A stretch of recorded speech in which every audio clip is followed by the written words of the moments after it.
Just before we get into today's video, just wanted to say a quick thank you to the historic city of Quincy, Massachusetts for teaming up with us yet again in sponsoring another of our The Story of America video series, covering so far everything from Amelia Earhart and the dawn of U.S. commercial aviation to the forgotten other guy who co-invented the telephone and helped make the U.S. a naval powerhouse, to the true story of the Amistad, to that time Ben Franklin and John Adams slept together and the hilarity that ensued, covering how those two men teamed up on multiple occasions to help create the United States, utilizing their own rather diametrically and sometimes humorously opposed methods. As for Quincy, which yes, is pronounced Quincy, not Quincy, the city is home to the Adams National Historic Park, which preserves the home of Presidents John Adams and John Quincy Adams. In Quincy, you can explore the birthplaces of these iconic individuals and walk the same halls as they once did, immersing yourself in the beginnings of the United States. But Quincy isn't all about the past. It's a city that beautifully blends history and present-day adventures and experiences, from the iconic USS Salem to the stunning views of the Blue Hills and the architectural elegance of Old City Hall and the Thomas Crane Library. There's something here for everyone. And let's not forget the Epicurean delight that is Quincy's food scene. With an array of global and local flavors, it's a culinary journey that you can't miss. To discover more of what Quincy has in store for you, check out discoverquincy.com. It's time to step into history and create some unforgettable memories. Now let's get into today's video. In 1775, the members of the Second Continental Congress and their president, John Hancock, were in a bit of a conundrum. On the one hand, act after act of the British Parliament were making it clear Parliament not only considered themselves the de facto rulers and governing body of the colonies, but that any pushback against Parliament would result in harsh penalties. On the other hand, the general sentiment among the populace and leaders of the colonies was to continue to push for peace and remain in the British Empire. In a nutshell, being part of the British Empire was not generally considered the problem, simply that Parliament continued to act like it ruled in America instead of the local colonial governments. Thus, the colonists wanted Parliament to leave them be while remaining loyal subjects to the king. In fact, almost exactly a year before Congress would declare independence, they tried very hard to go the other way in their Olive Branch petition to King George III, approved on July 5, 1775.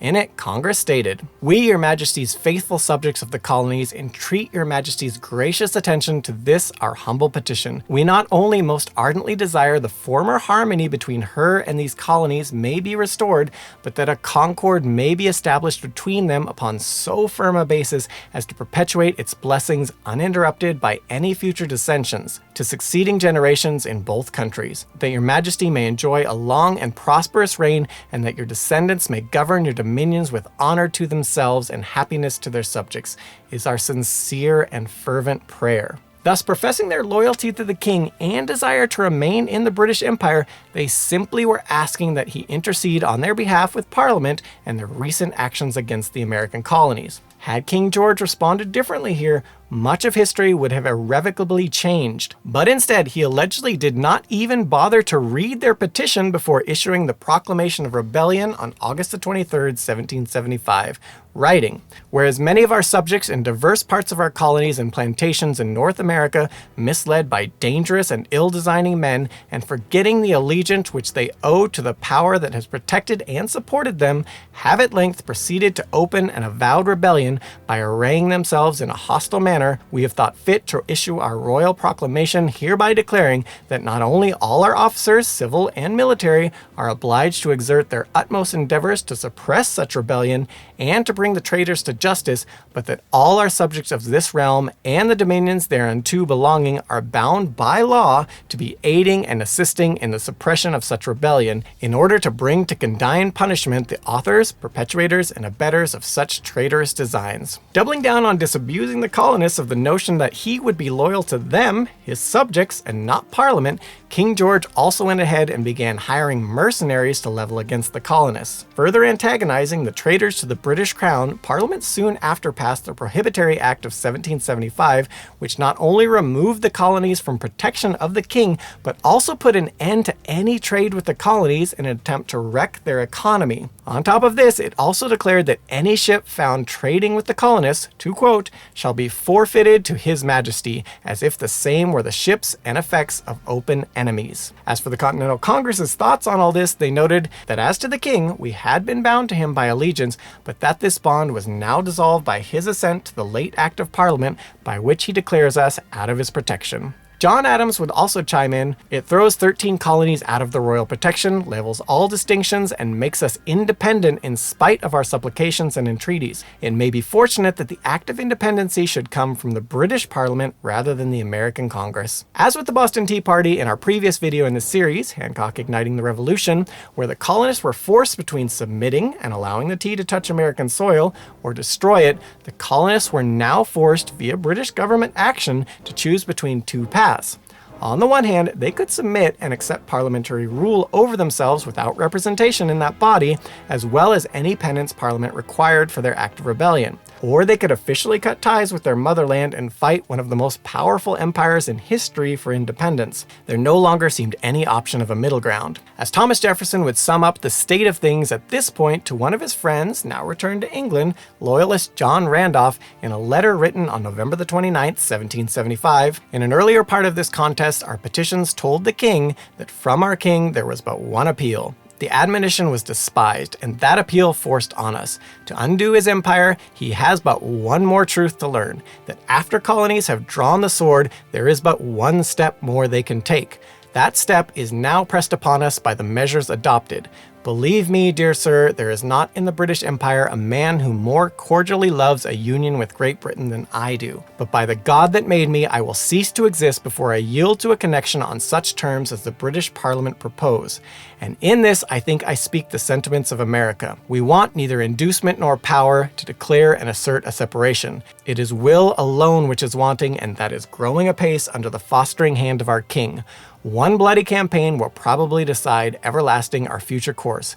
If our winds and waters should not combine to rescue their shores from slavery, and General Howe's reinforcements should arrive in safety, we have hopes he will be inspired to come out of Boston and take another drubbing, and we must drub him soundly before the scepter tyrant will know we are not brutes to crouch under his hands and kiss the rod which he deigns to scourge us. With no other way forward but subservience, over the following months, one by one the colonies began to fall in line with the notion of breaking away from the British Empire, with North Carolina on April the 12th, 1776 being the first to officially empower their delegates to vote for independence, followed by Rhode Island becoming the first to openly declare independence on May the 4th. Nevertheless, as summer approached, debate over the matter was reportedly extremely heated, with on May the 15th, Maryland's delegation even walking out of the proceedings on passing a preamble as a precursor to an official declaration of independence. Nevertheless, 9 out of the 13 colonies voted for the preamble and it was passed. That very day, the Virginian legislature also instructed their delegation to propose to that respectable body to declare the United Colonies free and independent states. And so it was that on June the 7th, Richard Henry Lee of Virginia officially proposed just such a resolution,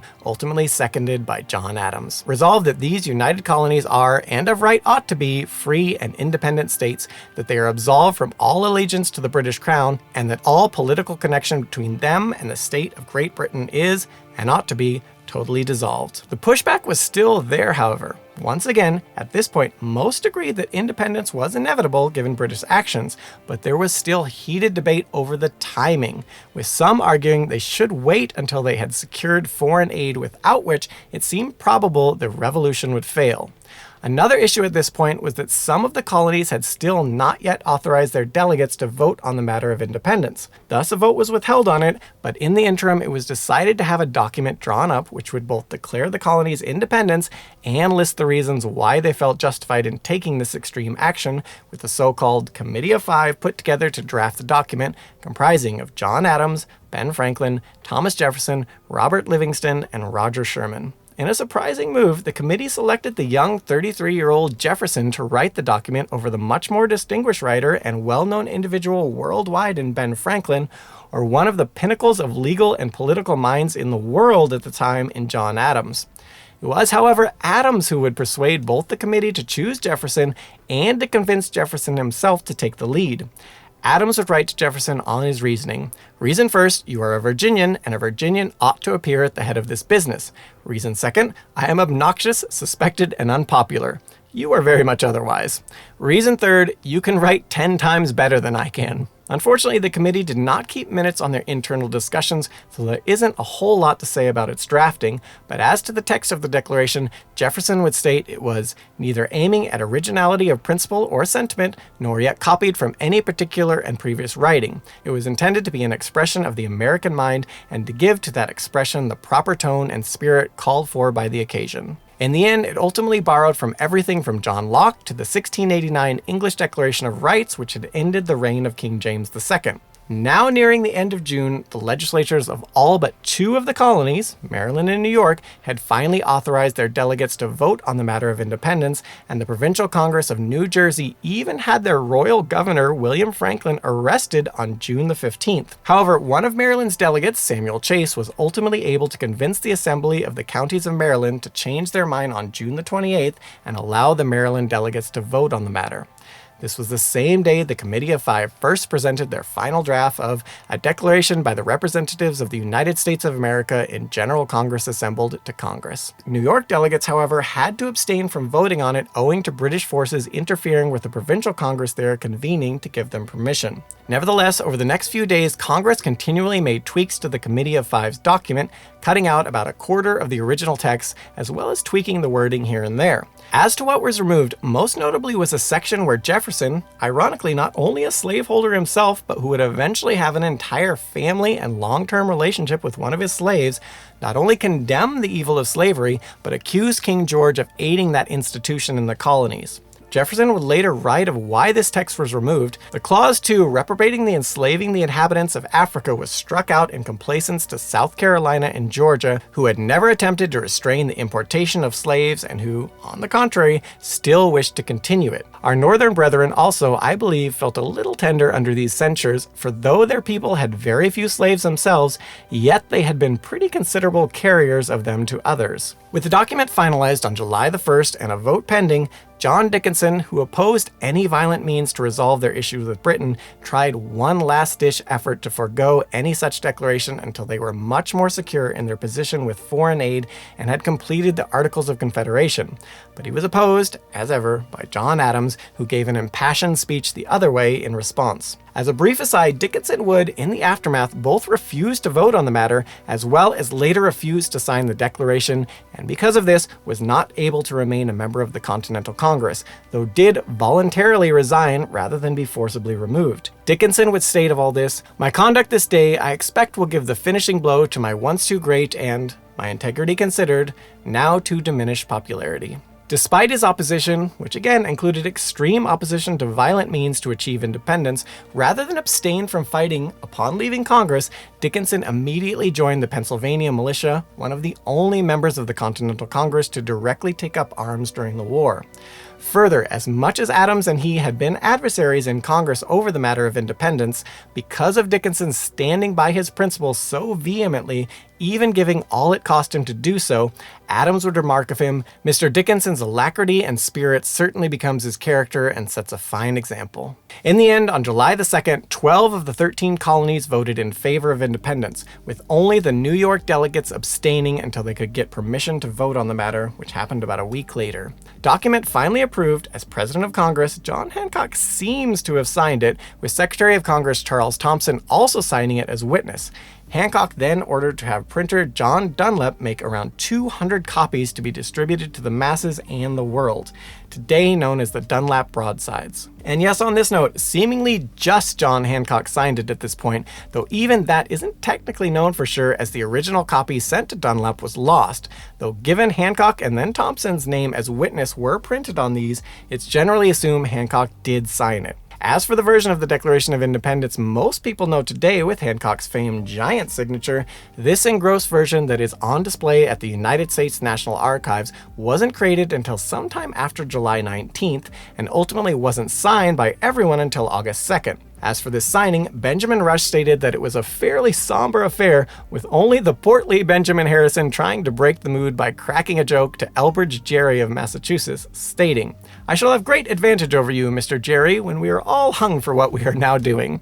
From the size and weight of my body, I shall die in a few minutes and be with the angels, but from the lightness of your body, you will dance in the air an hour or two before you are dead." Russ states Jerry's only reply was to, quote, a transient smile, but it was soon succeeded by the solemnity with which the whole business was conducted. This all brings us to John Hancock's signature on the engrossed copy of the Declaration and why it was so much bigger than everyone else's, leading to his name being synonymous with one's signature. As for the common myth, legend has it that Hancock signed the document front and center and so big so that King George could see his name without needing to put on his glasses. But there's no evidence of any of this, and as noted, the previous printed versions that King George would actually see simply had Hancock's name printed on. Further, if you've watched the other videos in this series, Hancock, Rise of the Merchant Prince, Hancock Igniting the Revolution, and Hancock Revere's Ride, you'll know King George was already extremely well aware of John Hancock's significant role in the rebellion, so a giant signature was not needed to make it clear who was president of the Continental Congress. In fact, it was John Hancock's signature that was first and foremost on the previous olive branch petition to the king that had been so soundly rejected. So why was Hancock's signature bigger than everyone else's and front and center? Well, nobody can say for sure. Most likely it was simply because of the very aforementioned fact that he was the president of Congress and first to sign it. So chose to sign right in the center, and without yet any other signatures there, he had no real gauge of how big or small to make it, and contrary to what you might think from what people say, if you've never seen it, if you take out everyone else's signature, nothing about his signature looks out of place in size or position on the document. It's really not that big except relative to the other signatures. As to why everyone else chose to make theirs smaller, this may have been in slight deference to Hancock as their president, or may have simply been that the first to sign after him chose to make it smaller for whatever reason, so everyone else just followed suit. As for those signature sizes, after Hancock, William Ellery was the next biggest at about 60% the space taken up by Hancock's signature, with Carter Braxton the smallest at about 1/10 the space, and everyone else's randomly in between. But to sum up that, again, being the first to sign, Hancock did not have any gauge to know how big anyone else would sign, so seemingly just did what seemed appropriate without such a reference. Although I think the best explanation we've ever heard was written by one Matt Stofsky. His entire explanation is too long to fully illustrate here, but in part, he gives a totally, and in all ways we are sure, accurate account of John Hancock's reasoning, with Hancock definitely writing the following as relayed by Stofsky. Now that our noble document is complete, it is time to address the elephant in the room. My name is much bigger than everyone else's.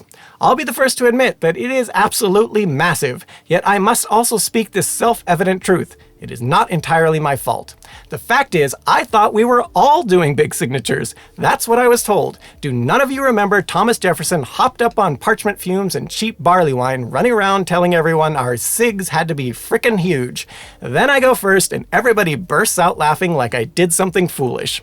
I hereby call on my brethren of the Second Continental Congress, those who I know to be defenders of liberty, progress, and the values of the Enlightenment, to which we are all fanboyishly devoted for some reason, to publicly stand up and say, everybody told John Hancock we were doing big sigs. Whatever the case there, in the aftermath of the Dunlop broadsides being printed and distributed, there was no going back. It was a successful revolution, or every member of the committee would be executed for treason. John Hancock would write of this in a letter to George Washington on July the 6th, 1776, stating, "Although it is not possible to foresee the consequences of human actions, yet it is nevertheless a duty we owe ourselves and posterity in all our public councils to decide in the best manner we are able, and to leave the event to that being who controls both causes and events to bring about his own determinations." Of course, being commander of the revolutionary forces, Washington was no doubt praying hard right then to that being that controls both causes and events, because mere days after the Declaration of Independence was announced to the world on July the 4th, 1776,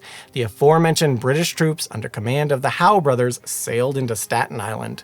Both Admiral Richard Howe and General William Howe had previously strongly sympathized with the colonists, with William Howe even before the war at various points arguing for fairer treatment of the American colonies in Parliament.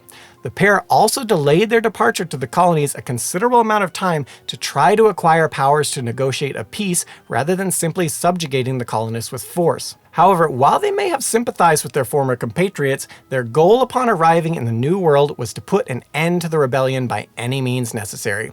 Towards this end, they brought with them an army of around 32,000 soldiers and seamen, along with a whopping 400 ships, including nearly 100 warships. On the other side, the relatively newly minted General George Washington had been preparing defenses of the region, correctly guessing that it was in New York that the British would strike with these invading forces. In order to try to get Washington more support, as Howe was gathering his forces, Hancock would write the state assemblies stating, "I must repeat again to you that the fate of America will be determined by the ensuing campaign. I cannot help, therefore, once more pressing you to be expeditious in equipping and sending forward your troops. May the great disposer of all human events animate and guide your counsels and enable you so to determine that you may not only establish your own temporal peace and happiness, but those of your posterity. Forgive this passionate language. I am unable to restrain it. It is the language of the heart." In a similar letter, he would write, calling for aid, "Our affairs are hastening fast to a crisis, and the approaching campaign will, in all probability, determine forever the fate of America. The militia of the United Colonies are called upon to say whether they will live slaves or die free men. On your exertions, the salvation of America now depends." As for Howe, he initially attempted a peaceful resolution on July the 20th. However, upon learning from Colonel James Patterson at a meeting discussing terms that Howe had only been granted the power to offer pardons in negotiations for peace, Washington famously replied, "Those who have committed no fault want no pardon." Diplomacy having failed, the Howe brothers decided to attack, and a few weeks later, the then largest known battle ever fought in North America, involving close to 40,000 troops, including naval forces, was game on. What followed was a sweeping British victory, which was almost catastrophic for the traitors to the British crown, potentially ending the rebellion right there. You see, during the fighting, Howe managed to corner nearly half of Washington's entire army, but for reasons still not totally clear today, Howe decided to cease pressing the attack at that point and instead ordered his soldiers to dig into their position. Speculations as to why he stopped are anything from that he thought Washington was surrounded and was giving him a chance to surrender rather than be slaughtered, to that he simply thought pressing the attack, while likely to succeed, would have cost too many lives he could not easily replace. And as he felt his enemy couldn't escape, there was little lost in taking the time to fortify his position. Whatever Howe was thinking here, Washington did not have surrender on his mind. Instead, in part aided by seemingly history-changing fog that no doubt had Washington thanking the being that controls both causes and events, Washington was able to slip the some 9,000 soldiers he had in that position away into Manhattan, all without the British realizing their enemy was escaping. Thus, what could have been a blow to the Continental Army that may well have ended any real chance at independence while the ink on the Declaration of Independence was barely dry, instead saw the demoralized Continental Army having suffered a major defeat with over 1,000 captured soldiers and a significant position lost, but they, at least, mostly survived to fight another day. Things in the aftermath, however, would not improve much, with the revolutionary forces being defeated again and again and again, such as at Kips Bay, Harlem Heights, White Plains, and Fort Washington. With retreat after retreat and the budding nation desperately in need of funds to support war efforts, by 1777 things were bleak. Though despite all of this, John Adams would steadfastly write, "Affairs are delicate and critical. The panic may seize whom it will not seize me." John Hancock would write to his wife Dolly on March the 10th about the state of affairs at this point, illustrating the more personal side of the struggle for all those involved, generally kept from their families and homes and in a perpetual heightened state of extreme stress. "My dear, dear Dolly, my detention at the ferry and the badness of the roads prevented my arriving here until Friday evening. I put my things into Mr. Williams' house and went in pursuit of lodgings. Neither Mrs. Yard nor Lucy could accommodate me. I then went to Smith's and borrowed 2 blankets and returned to my own house.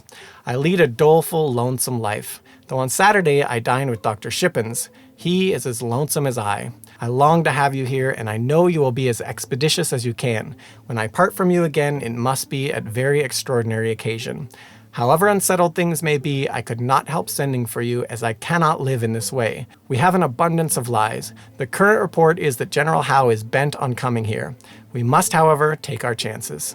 I hope you will be able to pack up all your things quickly and have them on the way, and that you will soon follow. Young Mr. Hillegas got here on Saturday. He is well. He delivered me your letter. I was exceedingly glad to hear from you and hope soon to receive another letter. I know you will set off as soon as you can. Endeavor to make good stages. I must leave those matters to you, as the road must, in great measure, determine your stages. I do not imagine there is any danger of smallpox on the road. Wilmington is the most dangerous, but go on to Chester. I want to get somebody clever to accompany you. I hope to send one to you, but if I should not be able to, you must make out as well as you can." Speaking of how advancing on them, Alexander Hamilton would write to John Hancock on September the 18th, 1777, "If Congress have not yet left Philadelphia, they ought to do it immediately without fail, for the enemy have the means of throwing a party this night in the city. I just now crossed the Valley Ford, in doing which a party of the enemy came down and fired upon us in the boat, by which means I lost my horse. One man was killed and another wounded.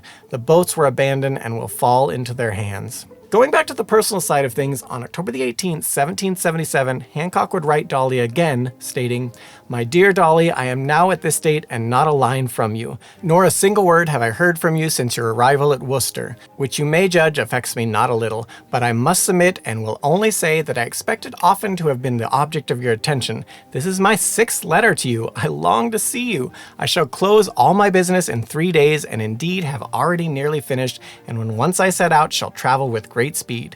Nothing will prevent me from seeing you soon, with the leave of Providence. I need not tell you there will be no occasion of your writing me after the receipt of this. My best wishes attend you for every good. I have much to say, which I leave to a cheerful evening with you in person." Noteworthy on this apparent ghosting by his wife, the couple's baby Lydia had died just a few months before, and it may well be she was a little emotionally preoccupied.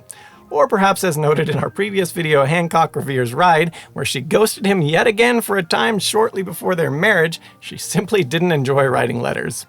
Whatever the case, as referenced in his letter there, after 2 years chairing Congress as its president, in October of 1777, Hancock requested a leave of absence to return home to sort his affairs in Boston and rejoin his grieving wife. As for his leadership over Congress, this was generally seen as exemplary, using all his skills as a businessman and negotiator to mediate disputes, manage finances, drum up funds, as well as help coordinate the entire effort on all fronts. In his farewell address to Congress, he stated, "Gentlemen, Friday last completed 2 years and 5 months since you did me the honor of electing me to fill this chair. As I could never flatter myself your choice proceeding from any idea of my abilities, but rather from a partial opinion of my attachment to the liberties of America, I felt myself under the strongest obligation to discharge the duties of office. I think I shall be forgiven if I say I have spared no pains, expenses, or labor to gratify your wishes and to accomplish the views of Congress." Unsurprisingly, what Hancock found in Boston upon his return was not only a hero's welcome, but also his once vaunted House of Hancock business in shambles, and the town not in much better shape. On the trade side, all but 2 of his ships were gone, with Hancock quickly selling both of these to pay off some debts, officially putting the House of Hancock out of the import-export business. He was still, however, extremely rich in real estate and had massive sums of money owed to him, but as pretty much everyone's finances were poor at this time, collecting debts wasn't exactly going well, and Hancock was not the type to force tenants and the like who couldn't pay to do so until they could. That said, it's generally thought he must have still had a good amount of money available to him even at this point, as while he had sold the remainder of his ships, he didn't bother trying to sell any of his real estate. And on top of that, ever the philanthropist, as his uncle before him, among his first acts upon arriving in Boston was to provide food, clothing, and the like to widows and orphans of the war, as well as funds and supplies to help people repair their damaged homes and rebuild their lives.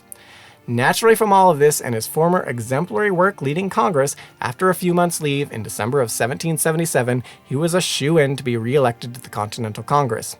Upon rejoining that body in June of 1778, within a month, along with 7 other states' delegates, he signed the final completed Articles of Confederation, the first Constitution of the United States. Though noteworthy, this wouldn't be ratified until 1781. Perhaps the most critical thing of all for the war also occurred in 1778, with Congress establishing the Treaty of Alliance with France, without which the colonists would almost certainly have lost the war, as this treaty not only garnered the colonists significant direct military aid from one of the most powerful nations in the world, but also on the side, French action caused Britain to have to divert some of its manpower elsewhere in the world. This was something that was only doubled down on with regards to the issues for Britain when the British seized a Dutch ship allegedly carrying supplies to France, causing a row with the Dutch in yet another thing the British had to occupy themselves with instead of focusing on the rebellion with the colonies. This would all also culminate in the Dutch becoming the second nation after France to officially recognize the United States independence in 1782. In any event, rewinding back to July of 1778, John Hancock finally got his chance to lead a mass of troops, though unfortunately the whole thing was rather anticlimactic on this end. While you'll sometimes read that Hancock, at the head of 6,000 Massachusetts troops, suffered a major defeat owing to his bumbling attack on the British entrenched in Newport, Rhode Island, and only retaining his popularity after, thanks to the extent of his previous work in the Revolution, as well as philanthropic efforts, this isn't accurate at all. As to the real story, in a nutshell, Washington ordered General John Sullivan, a man John Adams once expressed his wish to, quote, that the first ball that had been fired had gone through Sullivan's head, to attack the British garrison in Newport.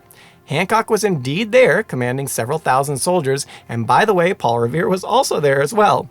But they weren't really otherwise involved in much of anything in the disaster that followed, both in that Hancock seems to have left any actual planning and commanding to the professional soldiers under his command, as well as the fact that his troops just were not really that involved because they left and went home to Boston. As to why, thanks to a major storm and some skirmishes before and directly after when scattered, the supporting French fleet under French Admiral d'Estaing was in need of repairs to many of their ships, and no amount of arguing from Sullivan's side, and Hancock reportedly also made his own attempt, could convince the admiral to remain. And thus, the French fleet departed on August the 21st for Boston. It didn't help that the assembled militia, according to Marquis de Lafayette, didn't exactly inspire confidence that they could do what they said, even if they had the fleet's help. Lafayette stated, "I have never seen a more laughable spectacle. All the tailors and apothecaries in the country must have been called out. They were mounted on bad nags and looked like a flock of ducks in crossbelts." This left Sullivan in a very precarious position, not just from the French withdrawal, but also because without French aid, any chance of succeeding in taking Newport at this point was gone. Thus, many of the militia troops, particularly those under temporary contract of just a few weeks, simply left. Likewise, Hancock and his army also withdrew as there was no point in hanging around anymore, with he and his men back home in Boston by August the 26th. In the aftermath, the very much needed relationship with France was extremely strained, with the American public being less than kind, to put it mildly, in the press and the like with regards to the French and their actions on this one, generally blaming them and their alleged cowardice for the failure of the campaign.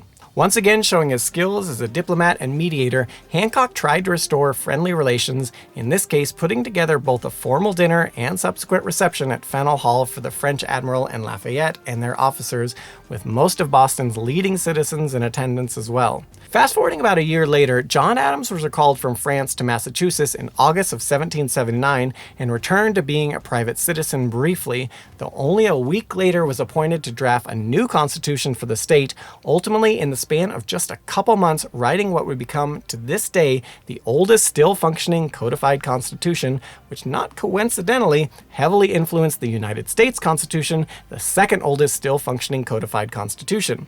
For more on all this, see our video, The Key to Humans Humaning.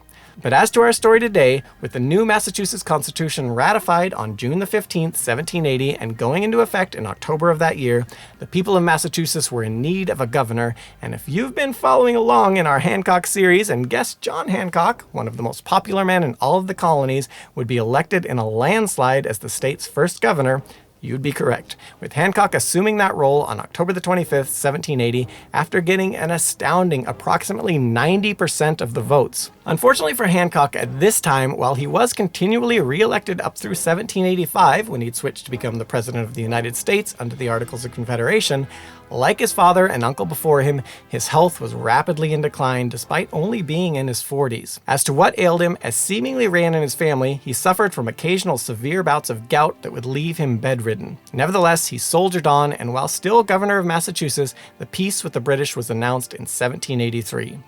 Hancock, who had sacrificed much of his fortune and was among the first the British targeted to hang for treason should the war have gone the other way, would express his relief, writing after he found out, "I have not the vanity to think that I have been of very extensive service in our late unhappy contest, but one thing I can truly boast, I set out upon honest principles and strictly adhered to them to the close of the contest. I have lost many thousands sterling, but thank God my country is saved, and by the smile of heaven I am a free and independent man." His work for the nation was not done, however, and despite victory, now without the British threat uniting them, the states of the Confederation were on the verge of falling completely completely apart, with many even regularly violating the terms of the treaty with the British, which could have had catastrophic consequences if allowed to continue. Something needed to be done rapidly. We'll conclude this tale in our next and final video in this series, Hancock United at Last.